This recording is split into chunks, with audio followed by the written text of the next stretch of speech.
Assalamualaikum warahmatullahi wabarakatuh. Hai healthy people, apa kabar semuanya? Semoga tetap sehat dan bersemangat selalu ya.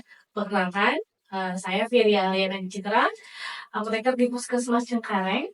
Berjumpa lagi di podcast Ruang Hebat kita, seru bincang, sehat dan bermanfaat, episode ke-5. Nah, pada podcast hari ini, kita akan berbincang dan mengajak healthy people untuk menjaga pola hidup yang sehat. Makanya hari ini kita angkat tema yaitu ketergantungan obat. Loh, kok bisa?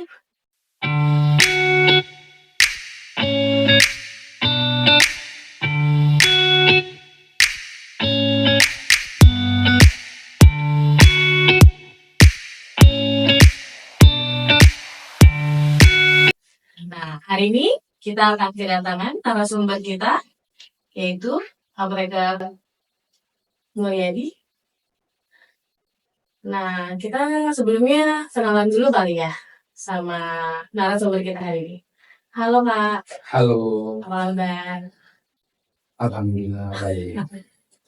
Hai healthy people, perkenalkan saya Mulyadi Lubis, apoteker pelaksana di Puskesmas Cengkareng. Dan pada saat ini saya bertanggung jawab di logistik HiPH dan juga PINS.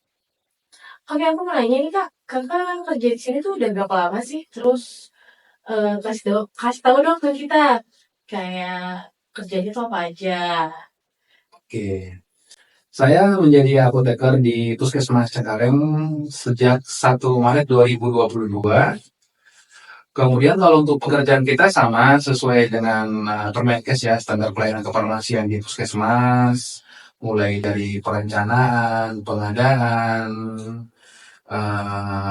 penyimpanan obatnya, pendistribusian, termasuk di pelayanan klinis, itu yang kita lakukan. Sekarang aku mau nanya nih, pengalaman apa aja sih terkait memberikan obat ke pasien itu? Oke, jadi karena saya berhubung dengan program HIPH, jadi saya lebih banyak berhubungan dengan pasien HIPH. Yang paling berkesan itu adalah bagaimana kita harus mampu menjelaskan ke pasien supaya mereka itu patuh untuk meminum obatnya. Karena kan obat yang diminum mereka harus seumur hidup. Begitu juga pasien-pasien yang sudah lansia, di umur mereka yang sudah lanjut usia, kita itu harus mempunyai effort lebih untuk menjelaskan obat, di mana obat yang mereka dapat itu kadang 5 atau lebih jenis obat yang mereka dapat.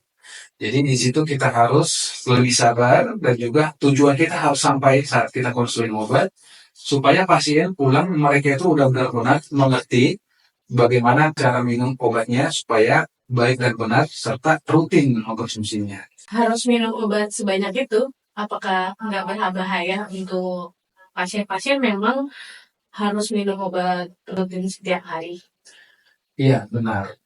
Itu harus rutin diminum setiap hari. Ini poin penting ya, Bapak Ibu atau healthy people semuanya. Jika kalian mendapatkan obat 5 macam, misalnya gitu ada darah tinggi, asam urat, kolesterol, diabetes, itu harus rutin diminum. Karena dengan rutin minum obat, maka itu akan menjaga organ-organ tubuh kita. Misalnya jika tekanan darah terkontrol, maka ginjal kita akan aman. Gula darah kita terkontrol, maka organ-organ yang lain pun akan aman. Sebaliknya, jika itu tidak terkontrol, maka akan besar kemungkinan terjadi penyakit-penyakit yang lain. Misalnya, pembuluh darah pecah, bisa mengakibatkan stroke, tiba-tiba lemas, dan juga drop. Itulah alasannya kenapa obat-obat tersebut harus diminum secara rutin. Nah, aku mau nanya nih, yang sekarang beredar di masyarakat isu, kalau misalnya orang yang terus-terusan minum obat atau setiap hari lah ya, dia akan mengalami kerusakan ginjal. Kan banyak tuh isu-isu tersebut. Bagaimana menurut Kak Mulyadi sebagai seorang apoteker untuk mengedukasi ke masyarakat nantinya untuk menyikapi kekhawatiran tersebut, menurut harusnya kayak gimana sih? Oke, baik. Jadi, ini perlu kita pahami, ketakutan-ketakutan itu adalah persepsi yang salah. Di mana yang benar itu adalah kita harus minum rutin, misal. Kalau tekanan darah tinggi terus nih, sehingga kerja ginjal itu kan semakin tinggi. itu yang dapat mengakibatkan ginjalnya menjadi rusak. Sebaliknya, jika kita minum obat darah tingginya rutin, maka tekanan darah tinggi itu kan akan terkontrol. Jika tekanan darah kita terkontrol, maka fungsi ginjal itu akan lebih baik karena kerjanya tidak seberat kalau tekanan darahnya tinggi.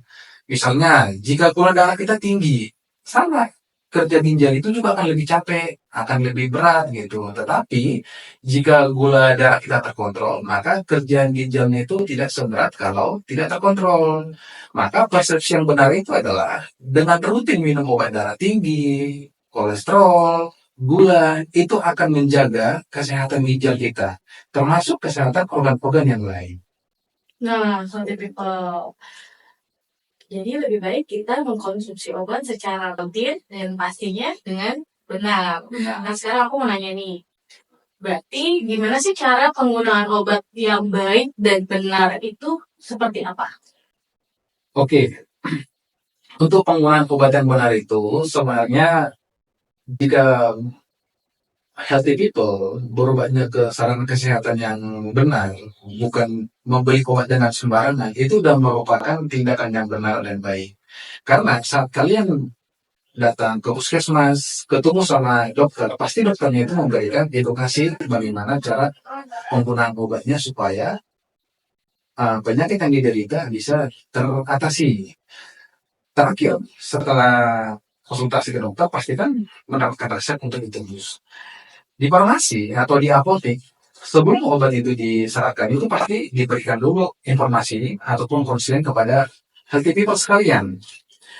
Nah, yang paling penting cara-caranya kalau bingung itu seperti yang diarahin sama Kemenkes. Kalau healthy people pernah dengar Dagu Sibu.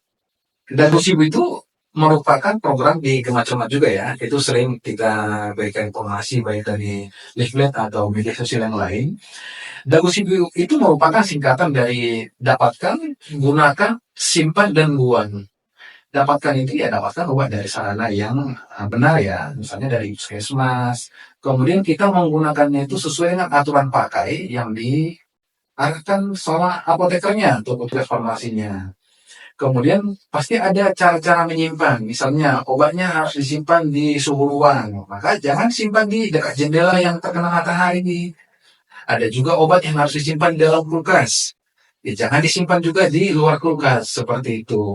Kemudian cara membuangnya itu, jangan sembarangan kita buang, takut disalahgunakan orang yang tidak mengerti, atau disalahgunakan anak-anak yang tidak paham bagaimana cara menggunakan obat yang benar tadi. Seperti itu. Wah, healthy people.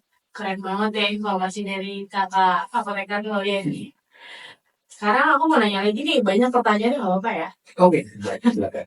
Sekarang kita mau bahas obat paten dan generik. Oke. Itu juga banyak banget masyarakat yang apa ya, nanya bedanya apa sih paten sama generik itu gitu kan. Kenapa sih ada orang yang bilang lebih baik minum atau mengkonsumsi obat paten yang kita tahu pasti harganya lebih mahal dong ya daripada obat generik. Oke. Itu memang sering menjadi polemik di masyarakat. Mereka itu lebih percaya jika minum obat yang paten gitu ya, lebih percaya jika minumnya obat yang mahal. Padahal pada dasarnya obat paten sama obat generik itu sama-sama menggunakan zat aktif yang sama.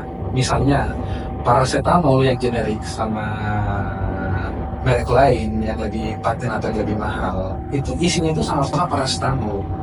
Jadi kalau kita minum paracetamol ataupun kita minum yang paten tadi, itu efek yang ditimbulkan itu sama. Jadi sebenarnya tidak ada bedanya antara obat paten dan obat generik. Kita di sini ada contoh obat ya Kak ya? Iya. Nah, ini nih biasanya kayak Sevadroxil. Ini berarti generik ya? Betul, itu generik, paracetamol yang itu generik. Dan biasanya ini yang ngelipin yang buat darah tinggi. Darah tinggi ada potensi ya. Jadi nggak masalah ya Kak ya, harus mengkonsumsi obat generik dan paten sebenarnya sama aja. Sama aja. Yang menjadi poin penting itu mereka menggunakan obat itu secara baik, benar, dan juga tepat. Jangan dia tensinya normal, tapi dia minum obat darah tinggi, ya karena nanti dia hipotensi mengakibatkan penyakit yang baru. Oke, pertanyaan selanjutnya nih Kak, kita nih di puskesmas Oke. itu melayani untuk pengobatan bayi atau anak yang usianya 0 sampai 18 bulan. Dan biasanya bayi atau anak tersebut mendapat obat berupa puyat atau serbuk, Oke, betul kan? betul. Nah, kasih tahu dong ke kita tipsnya bagaimana cara untuk menyimpan karena itu kan serbuk ya. Dan itu tidak ada label kadaluarsa. Oke. Berapa lama sebaiknya disimpan, bagaimana cara penggunaannya, dan biasanya dia juga akan mendapatkan sirup dalam bentuk dry syrup. Oke. Berapa lama penyimpanan yang bisa disimpan dan bagaimana sih eh, untuk mengkonsumsi obatnya? Oke, baik. Oke, healthy people. Jadi jika berobat ke puskesmas mendapatkan sediaan puyer atau serbuk, itu paling lama disimpan selama 6 bulan. Atau 25% dari ED paling dekat di dalam obat tersebut. Misalnya obatnya ada batuk, pilek, sama demam. Maka yang paling lama itu adalah 6 bulan. Tetapi jika ED di salah satunya ini hanya 1 tahun, maka 25%-nya itu kurang lebih adalah 3 bulan. Maka kulit tersebut 3 bulan paling lama. Nah, bagaimana cara kita mengetahui ini? Di sini healthy people diharapkan lebih aktif. Silakan ditanyakan kepada apoteker atau petugas farmasinya. Yang pasti di puyernya itu kadang ditulis sampai kapan masa berlakunya, tetapi tanggal berubahnya kan selalu ada. Jadi nanti Bapak Ibu atau healthy people sekalian bisa memperhatikan lagi tanggal berapa sih saya berobatnya, udah berapa bulan nih obatnya saya simpan gitu. Jangan sampai lebih dari 6 bulan. Kemudian untuk sirup, seringkali sirup yang didapatkan itu adalah sirup yang dilarutkan. Nah, setelah kita melarutkan atau menambahkan air matang atau aqua ke dalam sirup tersebut, itu paling lama disimpannya 7 hari. Jika dalam 7 hari masih ada sisa, ini sebaiknya dibuang. Tetapi pada dasarnya, obat sirup itu jika diminum rutin, itu tidak akan sampai 7 hari. Itu biasanya 5 sampai 6 hari itu sudah habis jika diminum secara rutin. Itu untuk masa simpan, puyer, dan juga obat sirup yang dilarutin. Lalu bagaimana dengan obat sirup yang dia sudah ada cairannya atau sudah dalam bentuk sirup, sudah larutan gitu. Itu pertama kita buka, misalnya kita buka tanggal hari ini, maka itu paling lama 14 hari. Kalau dia yang dilarutin 7 hari. Lalu bagaimana dengan obat yang biasa? Misalnya paracetamol tablet, amlodipin. Nah, kalau itu dia mengikuti tanggal kadaluarsa yang tertera di pelabelannya atau di brosur obat tersebut. Oke, healthy people. Jadi jangan salah ya, cara penggunaan obat itu agar untuk mendapatkan hasil yang maksimal, jadi kita harus gunainnya secara tepat dan benar. Gitu ya, Kak ya. Iya. Oke, pertanyaan selanjutnya balik nih ke topik utama kita. Jadi sebenarnya obat-obat yang bisa menjadi atau membuat kita ketergantungan obat itu obat-obat yang gimana sih? Oke, baik. Ini yang perlu kita pahami, perbedaan antara ketergantungan obat dan obat yang harus diminum rutin. Yang disebut dengan ketergantungan obat, itu biasanya obat-obat psikotropika atau narkotika, atau yang sering disebut dengan narkoba. Jika kita menggunakan obat ini yang membuat kita ketergantungan. Ditandai dengan perubahan perilaku. Jadi ketergantungan itu yang dipengaruhi itulah fungsi psikis kita atau perilaku kita. Sehingga saat kita tidak mengkonsumsi obat tersebut, ada sesuatu yang kurang dalam tubuh kita atau mental kita itu terganggu seperti itu. Itulah makanya kenapa orang-orang yang menggunakan narkoba itu harus direhabilitasi seperti itu. Kemudian obat-obat yang rutin tadi itu bukan ketergantungan namanya, tetapi ini harus rutin kita minum supaya mengontrol mengontrol penyakit yang kita derita. Misalnya kita disarankan oleh petugas kesehatan rutin minum amlodipin. Fungsinya itu supaya tekanan darah kita terkontrol. Kenapa harus dikontrol? Untuk memperbaiki fungsi ginjal tadi. Karena kalau dia tidak terkontrol, tekanan darah tiba-tiba tinggi, ginjalnya jadi rusak, atau enggak ada pembuluh darah yang pecah. Nah ini, makanya tiba-tiba ada orang jatuh stroke ringan. Ada juga jatuh ya amit-amit dia mengalami pingsan atau enggak lebih parah dari situ. Nah, itu yang harus kita hindari. Begitu juga dengan obat-obat rutin yang lain. Alasannya adalah untuk mengontrol baik itu tekanan darah, lemak darah, gula darah, supaya memperbaiki organ-organ yang kita punya, baik itu ginjal, baik itu hati, dan juga yang lainnya. Oke Kak, tadi kan kita bahas obat rutin. Oke. Kasih tahu dong ke kita, biasanya kan obat-obat itu ada seperti cara penggunaannya 3 kali sehari, 2 kali sehari, 1 kali sehari. Itu tuh bener gimana sih? Oh, yang perlu kita alami, pahami adalah kata rutin. Misalnya diberikan obatnya 1 kali sehari. Yang menjadi poin pentingnya itu bukan diminum di siang hari, pagi hari, atau malam hari. Tetapi poin pentingnya adalah rutin di jam yang sama. Misal, kita diberikan amlodipin.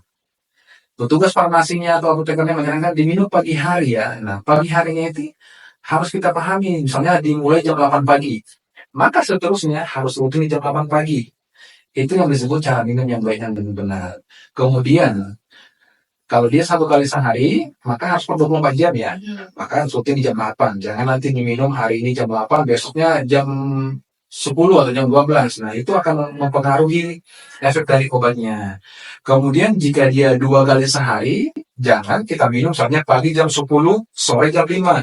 Nah, itu tidak benar. Yang benar itu harus per 12 jam. Misalnya kita minum jam 8 pagi, maka satunya itu jam 8 malam. Lalu bagaimana yang 3 kali sehari? Tinggal kita bagi aja. 1 hari 24 jam, dibagi 3 menjadi 8 jam. Maka jika obatnya 3 kali sehari, maka kita mengkonsumsinya itu sebaiknya per 8 jam. Seperti itu. Kecuali ada obat-obat yang harus diminum di malam hari. Misalnya obat kolesterol diminum di malam hari. Maka kita minum di malam hari.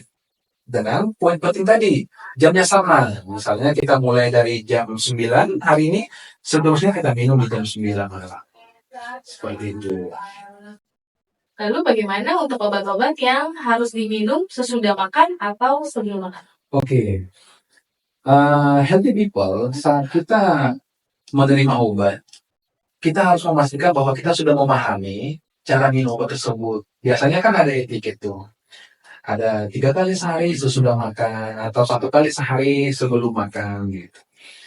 Biasanya obat-obat yang diminum sebelum makan itu seperti obat lambung, obat tuberkulosis, ada juga beberapa obat gula, obat darah tinggi. Dikatakan sebelum makan, itu artinya perut kita harus benar-benar kosong. Tujuannya sebelum makan, supaya penyerapan obatnya itu lebih maksimal ataupun lebih optimal, sehingga obatnya dapat bekerja secara maksimal. Itulah alasannya kenapa sebelum makan. Dan jangan takut healthy people, sebelum makan malah sakit lambung, enggak. Itu udah ada penelitiannya bahwa dia amannya dan sebaiknya itu memang sebelum makan. Lalu yang sesudah makan, dikonsumsi. Nah, ini biasanya obat-obat seperti paracetamol atau obat-obat anti nyeri yang lain, itu selalu kita sarankan sesudah makan. Karena memang setelah kita meminum obat itu, dia meningkatkan produksi asam lambung. Sehingga kadang kalau kita belum makan minum itu, asam lambung meningkat. Nah, itu. Jadi kita bisa kena serangan asam lambung seperti itu. Kemudian terkait yang sebelum makan tadi, itu biasanya di pagi hari. Jadi saat kita bangun, itu kan lambung benar-benar kosong tuh. Disitulah kita mengkonsumsi obat yang paling tepat. Misalnya untuk obat tuberkulosis tadi, atau enggak obat-obat mah yang tadi kita sebutkan. Sebelum pertanyaan terakhir nih Kak, gimana kita kalau ngopi dulu? Oh, boleh.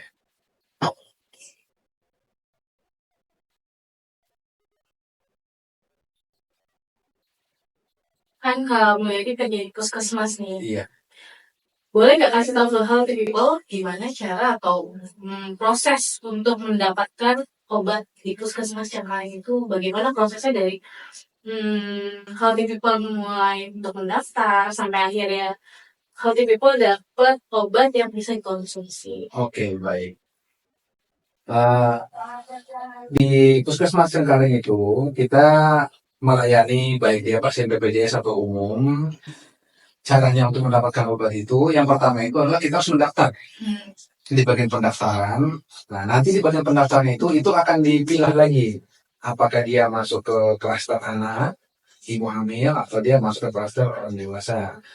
Atau kita juga ada poli seperti poli TB, poli HIV, dan PINS. Nanti jika di pendaftaran menyarankan ke poli tersebut, maka Bapak Ibu atau individu akan diperiksa oleh dokter di poli tersebut. Nanti setelah diperiksa oleh perawat dan juga dokter yang ada di poli tersebut, nanti mereka akan memberikan kertas antrian. Nanti ini yang ditukarkan ke farmasi atau ke apotek. Setelah nanti ke farmasi, nanti diberikan nomor antrian untuk menunggu obatnya. Setelah itu nanti resepnya akan dikerjakan oleh kita. Kita akan memverifikasi lagi obat-obat tersebut apakah sudah rasional. Jika sudah rasional, maka kita akan lanjut. Yang punya akan kita racik dulu, yang lainnya akan kita siapkan. Setelah itu baru kita panggil pasiennya menggunakan nomor antrian tadi. Kita konfirmasi ulang lagi ketepatan pasiennya, apakah obat ini benar atas nama pasien tersebut. Kita akan cek tanggal lahir dan juga alamat. Jika sudah benar, maka kita akan menjelaskan obat tersebut. Disitulah nanti kita akan berikan kapan diminumnya, sehari berapa kali, dan juga obat itu untuk apa. Seperti itu. Oke Kak Mulyadi, sebelum kita tutup podcast hari ini, boleh dong closing statement-nya buat healthy people semuanya? Oke. Yang paling penting adalah kita menjaga pola hidup sehat, karena itu yang merupakan investasi kita untuk dapat beraktivitas dengan baik dan juga bersemangat. Kemudian, jangan pernah membeli obat sembarangan, apalagi beli obatnya secara online, tanpa resep dokter, ataupun kita membelinya di warung-warung. Dapatkanlah obat itu dari saran kesehatan, seperti klinik, puskesmas, apotek, ataupun rumah sakit. Dan pastikan healthy people sudah mendapatkan informasi yang baik dari tenaga kesehatan sebelum mengkonsumsi obat tersebut. Nah, healthy people, kita sudah mendapatkan wawasan yang baru dan bermanfaat pastinya ya dari Kak Mulyadi. Jadi, jangan takut dan jangan ragu buat berobat ke Puskesmas Cengkareng. Terima kasih Kak Mulyadi sudah hadir bersama kami dan healthy people semuanya. Saya Firi. Dan saya Mulyadi. Kita dari Puskesmas Cengkareng akan mengakhiri podcast kita hari ini. Puskesmas Cengkareng, hebat dan profesional.